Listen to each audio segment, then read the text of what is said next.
It's a little hard to talk about, but I'm doing it anyway because I know that many people suffer. That's why I'm doing it. When I look at it, I've always had OCD tendencies my whole life. I didn't know that those were symptoms of OCD.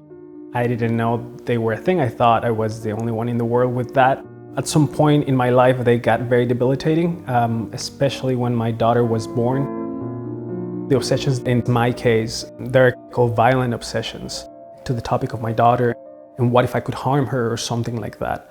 And kind of started avoiding her. I didn't want to be in the same room with her. I didn't want to be alone with her. I didn't want to interact with her, which was very painful because I love her. I love her very much. So that started to create a lot of depression in my life.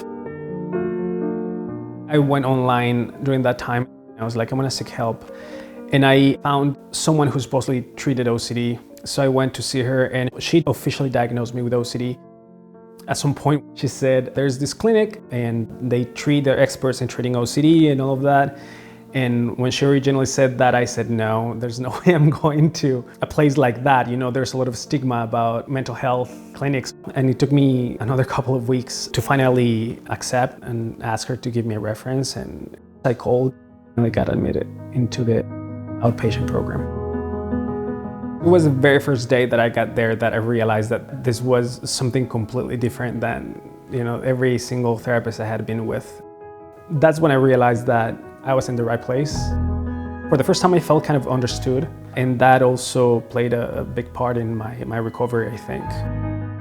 I remember thinking, I don't know how, but I know I'm gonna get better. And even though, I was still suffering a lot, there was like a little ray of hope. Oh, while we're doing this, It kind of propelled me to start my own journey of recovery.